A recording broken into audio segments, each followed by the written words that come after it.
We're interviewing Cory. Do you prefer Cory or Duke? Cory Duke Mara. Cory Duke Mara, who's running for Mosquito Board, first time challenging in seat 2. If you don't mind, what we ask everybody to do in the beginning is just tell us who you are, like where you're from, how you got Absolutely, here, and then roll into why you want to be on the Mosquito Board. Okay, all right, great.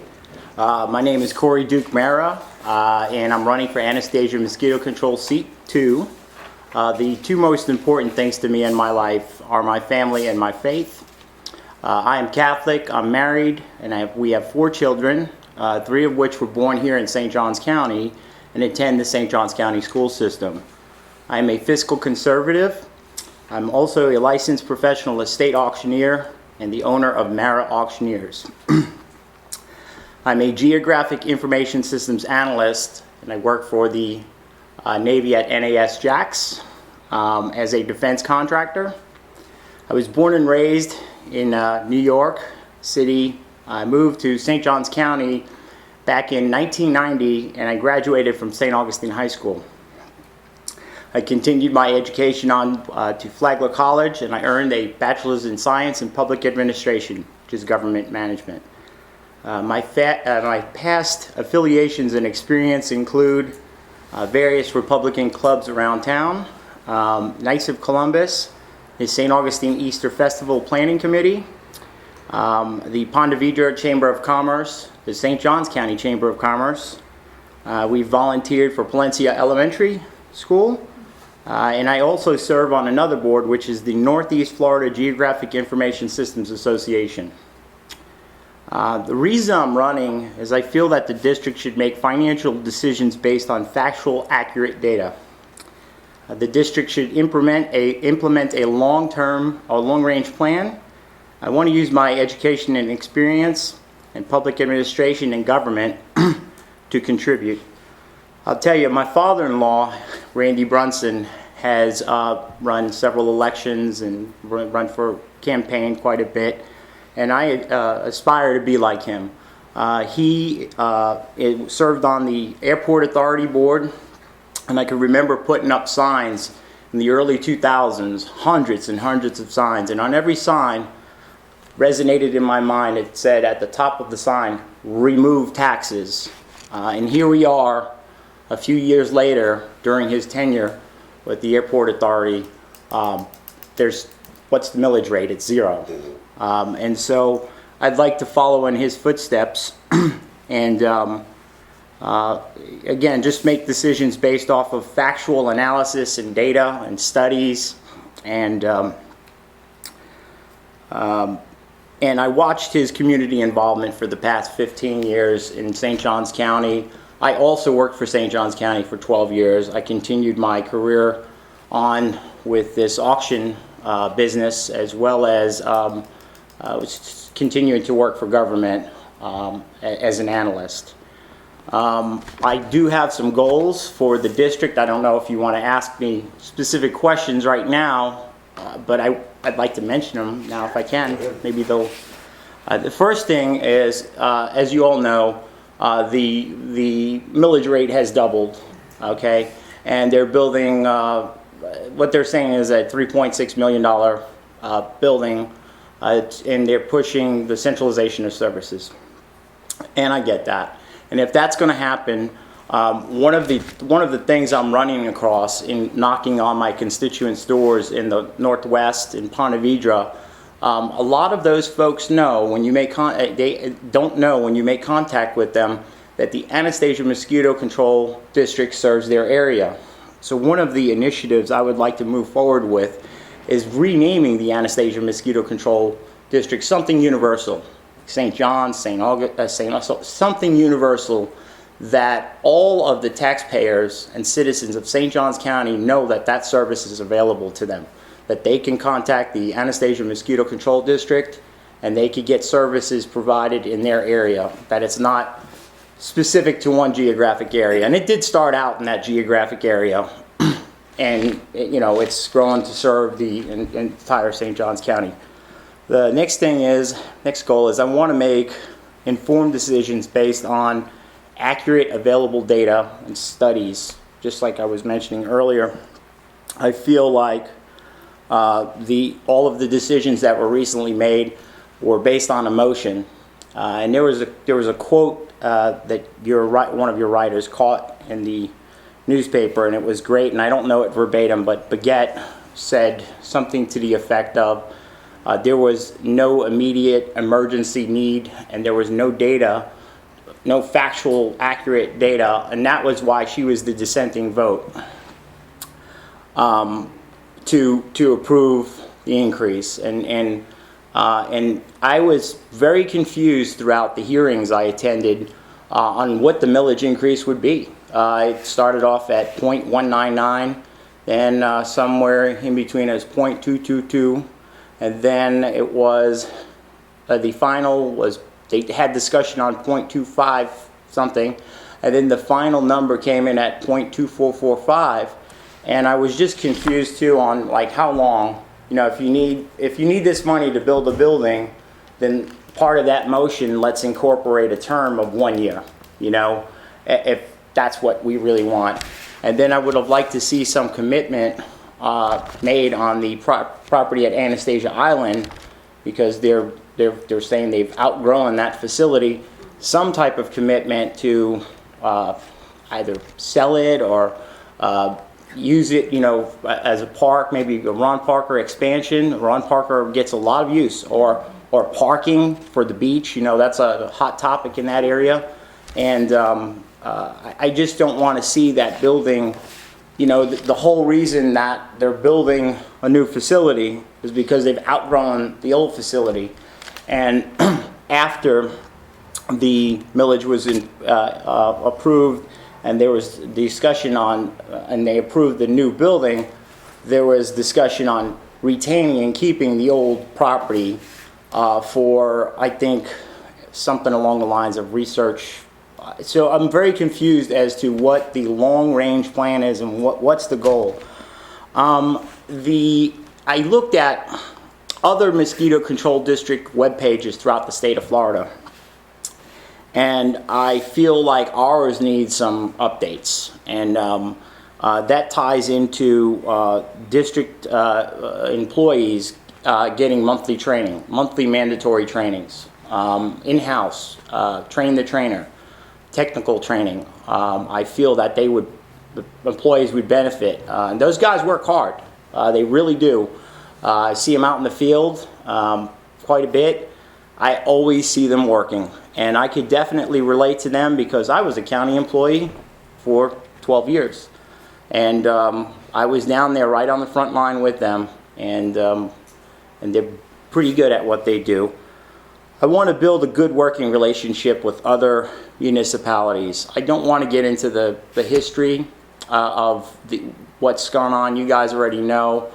But what I do want to do is I want to move forward, and I want to give it another shot, and I want to reach out to other government municipalities, and I want to reach out to St. Johns County, the city of St. Augustine Beach, the city of St. Augustine. There's some dissension there, and I feel like in terms of the best interest of the taxpayers of St. Johns County, that there's redundancy. And for example, in IT infrastructure, there's data models that are kind of reinventing the wheel. There's so many things that, you know, there could possibly be cost-sharing agreements on, fleet maintenance. You know, the county's moved over to propane gas. And there's all of these possibilities I see, but you have to bridge that relationship between those agencies to facilitate some kind of conversation, to get some dialogue going, to meet. And that was something that I noticed back in the legislative delegation a few years back. There was this consensus among the board members of we don't want to have anything to do with any other agencies. And I don't think that's effective, and I don't think that that is in the best interest of the taxpayers of St. Johns County. We all need to get along. We all live here together, and we're all taxpayers. Let's see. The other thing I really want to promote is transparency. we had, I used to watch these meetings all the way back to the days of the helicopter purchase. I don't know how many of you guys know about that. The Bell helicopter purchase with the leather seats and the stereo system and all that jazz. And I don't really know, but I used to watch them back then. And then all of a sudden, I think last year, the meeting stopped being televised. So I asked the district, and I asked the Dr. I don't know how to pronounce his name, Zhu. I asked him, and I asked a few other people, Richard, hey, why are these meetings not being televised? And they said, well, we've had issues with quality and of the video, and it's very costly, and it would cost $30,000. And I said, well, what do you guys think about someone just walking in with a smartphone that has video capability, recording the meeting and pushing it up to a free service like YouTube or Vero or something like that? So, you may not be able to watch that meeting real time, but you'll be able to watch that meeting, you'll be able to know what's going on there. If you can't be there right now, you have to submit a records request and you get an audio CD, and that's what you get. And I also wanted to mention that specific to mosquito control, my interest really came about from a GIS analysis that I did for a mosquito project down in Gitmo, in Guantanamo Bay. And that's where my interest really sparked. And I said, wow, there's hardly anything out there for the analysts or GIS analysts do, and it's an up-and-coming thing. I see some of the students at UF pushing GIS and to do studies, specific to mosquitoes, and I think it's pretty interesting, and I think it's something that the district would benefit from the long-term solution. And again, the wheel has already been created. The county has all of this data. I worked with the county, and I know behind the scenes, the county has all of this data available. All the district would have to do is a public records request and get a CD for, I don't know, $5, and then they can take that data and use that data and collect their own vector data and have their own GIS. So that's all I have. Okay, here's a question for you. Mm-hmm. You're talking about all these cost-sharing ways to do it and partnering with the county. Why should... I'm sorry, not only the county, County, but the city, the okay. beach. Okay, yeah. Not only the county. I only said the county because, I worked at the county, and I know what resources are available at the county. But working with other things, to carry it on, and then they can help with share data, they can share IT, they can share maintenance, they can share... Why shouldn't the county just not take over the mosquito control, and you don't have to change the name of anything, it'll be part of St. Johns County? There should be economies of scale in there, but everyone keeps, Yeah. I look at the history of this, and I see there was an effort in the past. What happened initially, from what I understand and what I remember, is there was a board member on the mosquito control district that went to one of the town hall meetings and asked the county for help. And the county chimed in and said, sure, we'll help you. And the county spent a lot of money on a study and factual data, and came to a consensus that this would be a good idea. And it was part of they lumped it together with charter government. And they let the voters decide on, do you want this or do you not want this? And I believe the voters decided that they did not want charter government, and I believe the absorption, the Anastasia Mosquito Control District was part of that somehow or some way, if my memory serves me correctly. Does that sound? I don't remember it being part of the charter. Or there's an initiative, and then I remember the board members showed up in force. 3 of the board members, my opponent and the other incumbent, and someone else showed up at the legislative delegation and fought it tooth and nail and said, no, we don't want to have anything to do with the county. This is our baby. And, if you're putting the taxpayers' best interest you have that at heart and not your ego or not your position as a board member, produce a study that negates the data that they had available. But from what I remember, the district just showed up at the legislative delegation and cried foul and said, hey, look, these guys are trying to take us over. They just doing it as a power grab. And that was what happened. And I thought that maybe it was around the same time as charter government, but I mean, Yeah, it's neither here nor there. I'm open. I want to see the data from both sides. Let's look at the analysis. Let's look at the data. I may have missed it, but did you tell us why you want to be on the mosquito control district? I did. Besides the community service? I didn't really emphasize the community service part of it. I emphasized that I am a fiscal conservative, Okay. and that I wanted to make informed decisions based on whatever data was available, and not based it on emotion, or not based it on speculation or innuendo of, hey, we're going to be attacked by this mass exodus of mosquitoes and we're all going to die.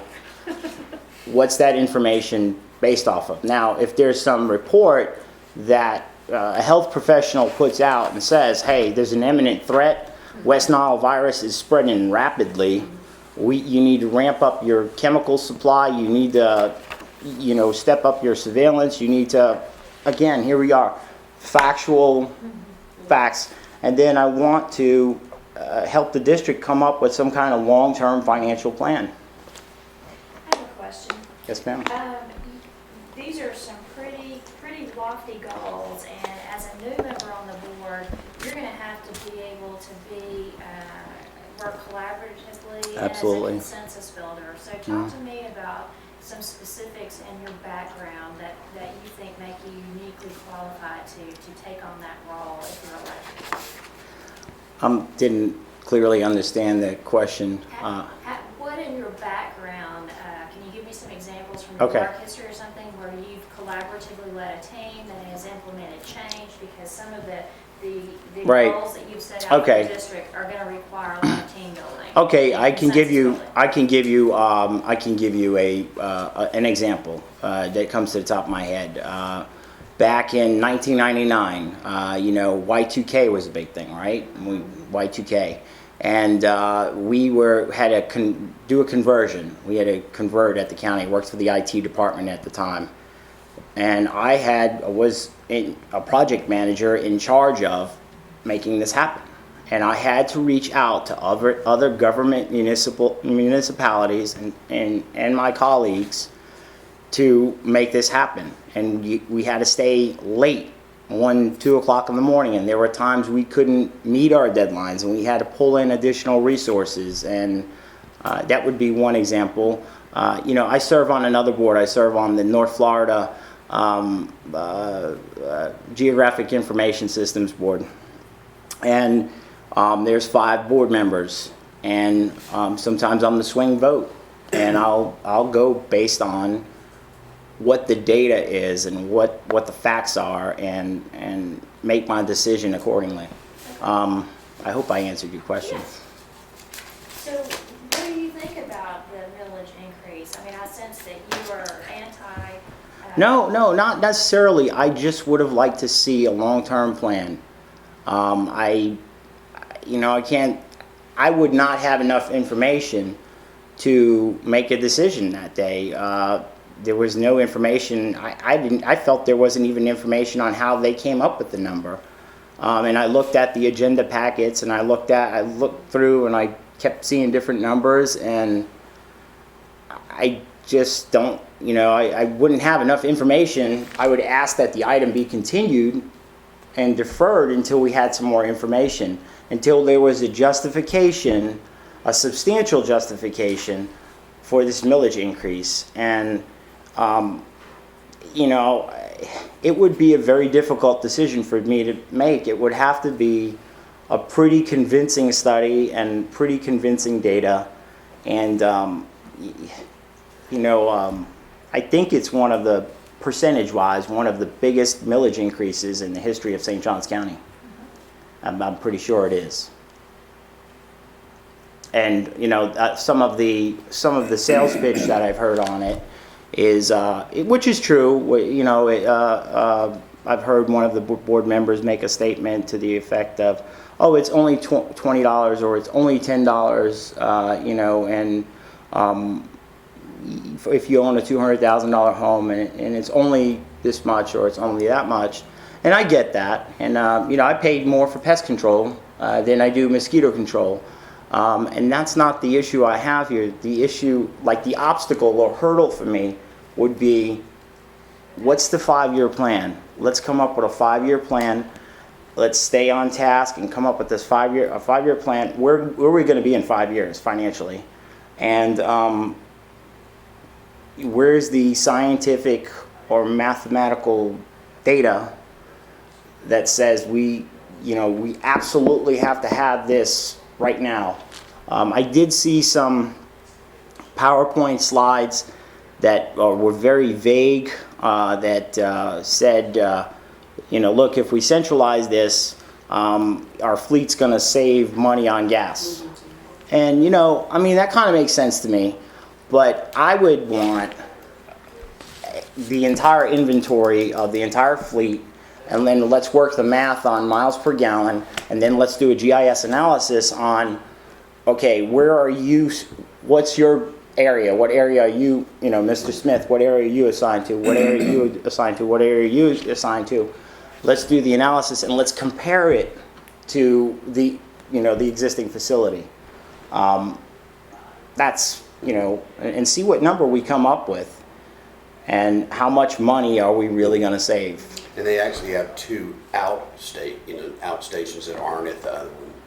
They're in different parts of the county, up north and down south, and they also keep, just for your information, Right. and they talk about having the chemicals on Anastasia Island and be a bad place for the chemicals are at the substations. Right. Out on through. So it'd almost be looking at 3 different stations plus. Right, I get, you know, and that's, see, like the long-term planning here, you know, if I was on the board, I would politely chime up and say, okay, guys, let's come up with a plan. What are we going to do with these other substations?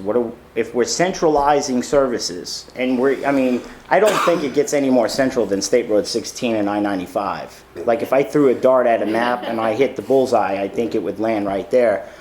If we're centralizing services, then I don't understand, why are they still keeping these substations, or they still want to keep the Anastasia Island property? Like, I'm not understanding. I don't know that they've said what they're going to do with it, and that's I think. Right. Prime real Well, estate. there's not very much information about any of it. You're Okay. just doing it. It's like they know Right. it, but. And I get nobody it, else and does. they want to, you know, this has been on the table for 10 years, and they want to get it done. I completely get that, but let's throw together a really detailed analysis and substantiation, because taxpayers want to know too. Like, people ask, hey, you know, what is this based on? And you know, so far I've heard at meetings, and I've heard my opponent mention that it's for centralization of services, that the old building is too old and it's going to require some upgrades, that what else? It's time for a new facility, and that it would possibly save money on gas and, you know, fleet expenses. It sounds to me, Cory, as if you're saying that what they need is a strategic plan. And Absolutely. They do not have strategic plans. Not that I'm aware Not of. the county, not any of these Right. have it. And I agree with you, that's wrong. They should be able to have the numbers at their fingertips to prove the need, not it's time because Right. the building is old. That just doesn't I- cut it. Yeah. Senior citizens are not happy about it because, let's face it, food and everything else is going up and Yeah. nobody is getting increases. Right. So, and then the other thing you mentioned was the charter government. what charter government were you talking about? Because You know, I this was on years that ago. Okay. group that did the charter government. Okay. And there was nothing in there about the mosquito. I remember Tom Manuel at one point pushing for him. Well, that was different. That had nothing to do with Okay. charter. What was that? They were talking about budgets. Okay. And I remember very distinctly, he made the comment at the board meeting that maybe some of these groups should be taken over by the county. Okay. Being that they could coordinate it Okay.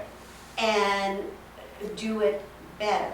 Well, that was just completely, people went nuts. Hmm. But that had nothing to do with charter government because Was it around the same time frame? it was. Okay. It was. Okay. So maybe that's why I thought that. Yeah, no. And I Miss Albatella, I've seen her over the years, and I spent a countless number of time in meetings, in board meetings. Hundreds of board meetings I've been in. I was the GIS guru on the sidelines that did all the mapping and I was analysis that was wondering up how on you the would be. screen, and I'd see you and your husband in the auditorium quite a bit. Yeah. And yeah, so I remember it was around that time frame, and then there was I thought there was a nexus between the two, but thank you for the clarification. Yeah, no, there wasn't because we were very much involved in the Okay. charter being Okay, put together and what was in it. okay, But it happened at the same time.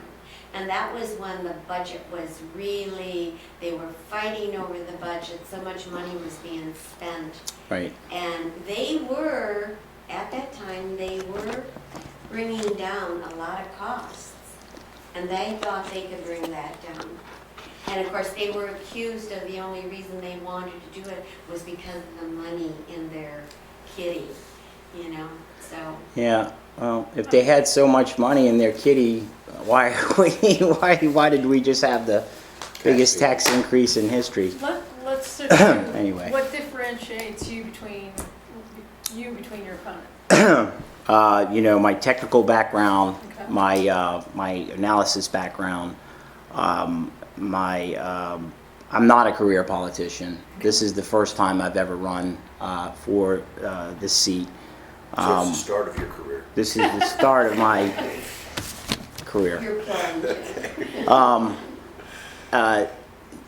Huge difference between my opponent and I is I am a fiscal conservative. Anyone in this town that knows me, they know that. And I'm pretty, add me on Facebook, I'm pretty adamant about my fiscal conservatism in my beliefs. And so that's some of the biggest obstacles. Now, I like her personally. She's a nice person. She's a very nice person. She's always been nice to me. Can't say boo about her. She's really a nice person. And she, even during the course of our campaign, she is very cordial to me.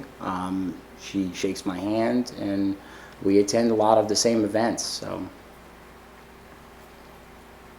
Operationally speaking, how many employees are with Anastasia Mosquito?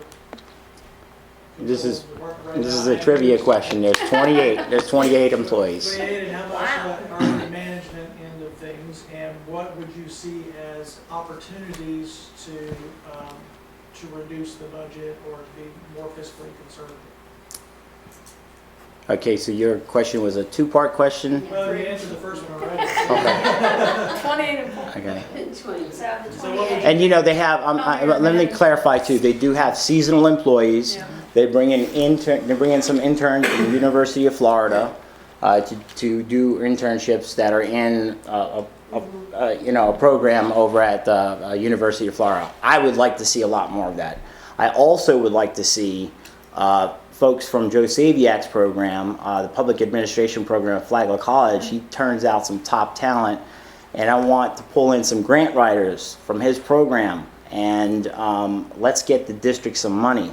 And that is one of the ways we can reduce, our tax liability and pull in some grant funding. And he's turned out some pretty successful people. If you look through your archives, you'll see There's been graduates from public administration program, for example, the sheriff's office. They got them a free police car through a grant that was written, and the person that learned that, the kids wrote it. So I really would like to see an internship program and, you know, more grant writers at the district. Do you know if we're adding employees for next year? Because the actual payroll line itself is going up about 13.5% over the. You know, I honestly don't know. I mean, again, I have not seen, and I did a public records request, and I will tell you that Dr. Rudy and Charlotte were very responsive. I got it almost immediately, but I did not see, and I did pretty specific requests related to plans and that, and I didn't see anything in there. It may be maybe a raise or maybe an increase in employees to staff the new facility. I don't know. I would be interested to know. If you find out, please tell me. Well, even more impressive, the benefit line is going up 37.5%. Okay. Right. It must be healthcare. Or Yeah, people that you- didn't take healthcare are going to be taking healthcare, Right. something like that. It was just a big number. Right. A lot of big numbers. Yeah. I'm like a college grad too. Thank you. So we just got. I know, I really would. I mean, Joe Saviak. Do you guys know who Dr. Joe Saviak is? Runs the program at Flagler College, public administration program, and he turns out some top talent. And Joe is passionate about public administration. If you've taken any of his classes, and you got an A in his class, you know public administration, you know government policy. Did you take his class? I took his classes and I got an A. And what was his, And he's huge on PowerPoints. what was his name again? Dr. Joe Saviak. Okay. Dr. Joe Saviak. Bill Avery might not want to share those student grant writers. He may just keep them in-house churning. You know, out. start an internship program and send them over and Sounds good. Interesting. Anybody have anything else? What haven't we asked that we should? Yeah. what am I doing this weekend? Putting up more signs. I'm really grateful for my father-in-law's help, and he's been helping me night and day, blood, sweat, and tears from the break of dawn till sunset, from sunrise to sunset, and putting signs out and getting locations and helping me a lot. I owe him big time. I owe my family and friends big time too. One more question, speaking of that sunset. When this vote came up to spend the money, it was kind of depending on who you talked to, and I talked to several of them. I was for a year, maybe it was for 2 years, but we're pretty sure it's going to be for a year, and we kind of think that we're going to turn it back. But if you were, and those are the quotes stuff, but I mean, the thing that should have been done if they were serious about that, to me, and I want to ask you this, is would write the thing, we're going to do this and sunset it, not say, hey, we'll look at it next year and probably get it back. Would that have made sense to you? Maybe that's handing you a question, but No, there was a lot of confusion going around on the board, and I really think one other thing, that some of the board members should take Robert's Rules of Order training.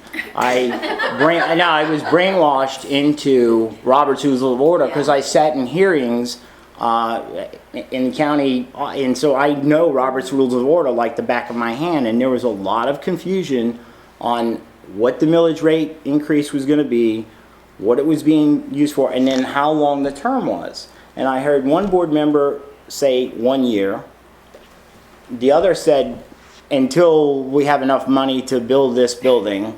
The other said, let's just be on the safe side and say 2 years. And there was all this confusion. And I want to mention something else, which was even more confusing, was one of the board members dialed in remotely by phone and was on speakerphone, and she couldn't hear, and they couldn't hear her, and it was it wasn't an organized, I didn't feel it was an organized meeting, and it was a very, very important meeting. To me, this is the most important meeting of the year. And I didn't get the agenda packet until the day of. It wasn't posted on the website the day before. And the day of, the packet was posted on the website. And I tell you, when I worked for the county, that that information was, you had to be available weeks before, finalized too, weeks before. And the county too, you know, Pat McCormick and the attorneys there are pretty good about keeping the Roberts Rules of Order in place. And there was just a lot of confusion on whose turn it was to talk and who made the motion and who maybe seconded it. I've requested the CD, a copy of the CD, because I still to this day, I'm very confused and I don't know if, you know, I think the motion was seconded and I don't know if it was even officially approved, you know, when it was all said and done.